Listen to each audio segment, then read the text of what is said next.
सामना live news channel में आपका स्वागत है। मैं अशफाक अली। देखते हैं आज की खास खबर। वार्ड क्रमांक 9 से निर्दलीय प्रत्याशी रवि सोनी की जीत लगभग तय।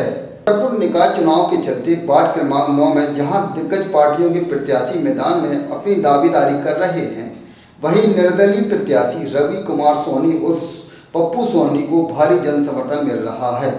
इस वार्ड से जनता के सर्वे अनुसार रवि सोनी की जीत लगभग तय मानी जा रही है।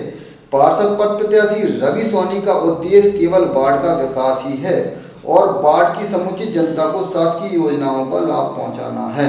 निकाय चुनाव की घोषणा होते ही यहाँ पे प्रत्याशियों के जमावड़ा शुरू हो गया है और वादे दावे शुरू हो चुके हैं। आज हम खड़े हैं वार्ड क्रमांक 9 में, जहाँ पे निर्दलीय प्रत्याशी रवि कुमार सोनी जी हमारे साथ बैठे हैं। आइए उनसे सीधी बात करते हैं और जानते हैं कि आपके वादे मुद्दे क्या होंगे, जनता के विकास के लिए आपकी योगदान क्या रहेगा और आप जनता के लिए क्या कर सकते हैं। हाँ रवि सोनी जी, आपका बहुत बहुत स्वागत है हमारे कार्यक्रम में। देखिए, हमारी टीम ने वार्ड का सर्वे किया और सर्वे में आपका एक फीडबैक मिला हम लोगों को। जनता ने आपका नाम भी लिया है, क्योंकि भाजपा से सुशील कुमार सोनी जी का नाम आया है, कांग्रेस से काजू ताम्रकार जी भी हैं, आप एक निर्दलीय प्रत्याशी हैं। तो हमारा ये जानने हमारी टीम इसलिए आई है पास कि जो 70 साल से वादे चले जी, जैसे विधवा पेंशन है या किसी गरीब व्यक्ति का राशन कार्ड बनना है, उनमें पर्ची नहीं लगी है, या जो बहुत लोग परेशान होते हैं बार बार की नगर पालिका दौड़ते हैं, तो उनके लिए एक मोहल्ले में ही खोला जा रहा है ऐसा कुछ कार्यालय नगर पालिका से कहने की संभव है कि वो मोहल्ले में सुविधा उनको मिल सके। यानी आपने जो घोषणा पत्र में जन कार्यालय की बात रखी है, आप उसकी चर्चा कर रहे हैं। हाँ। तो क्या होगा इसका कार्य ये होगा कि किसी भी व्यक्ति को नगर पालिका जाने के लिए परेशान नहीं होना पड़ेगा। वो कार्य यहीं पर होगा मोहल्ले में। जो परेशानी उनकी नगर पालिका जाकर सॉल्व होती है वो यही मोहल्ले में सॉल्व होगी, चाहे वो पर्ची लगने की हो या राशन कार्ड की हो या ID की हो या और भी कोई समस्या हो, वो यही मोहल्ले में ही संपन्न होनी चाहिए और ऐसा करने का मैं प्रयत्न करूँगा।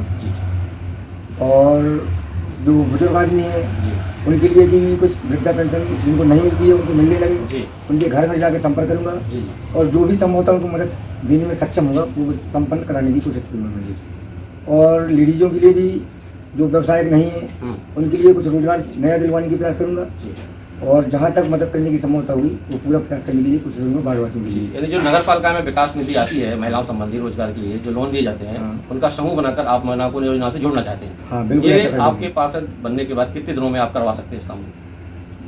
पार्षद बनने के बाद जितनी जल्दी से जल्दी होगा उतनी जल्दी से प्रयास करने की कोशिश करूँगा मैं। क्योंकि पहली बार खड़ा हुआ हूँ तो उसका मुझे तो थोड़ा अंदाजा नहीं है, लेकिन अंदाजा होते ही सबसे पहले काम यही होगा। अच्छा, क्षेत्र के दौरान भ्रमण के दौरान ये मीडिया ने पाया कि आपके यहाँ विगत 15 वर्षों से एक ही पार्षद हैं, विकास कार्य भी हुए हैं, कुछ शेष रह गए हैं। वो शेषों की सूची तो आपके पास होगी। आप जैसे पार्षद पद पे आते हैं तो कौन सा कार्य आप करवाना उचित समझते हैं? क्षेत्र जो थोड़ा सा पाइपलाइन कहीं बाकी है, नल पानी नहीं पहुँच पा रहा है, उनको वापस कंप्लीट करवाना है। और कुछ मोहल्ले में एक आध दो कुएँ रह गए जिनमें जाल डलना है, उनमें जाल डलवाने का काम और कुछ मंदिर का निर्माण भी है वो करवाने का प्रयास करूँगा पूरा। तो ये थे श्री रवि सोनी साहब, जिनसे हमने चर्चा की और उनकी विकास की नीतियाँ, विकास के हमने तरीके को सुना।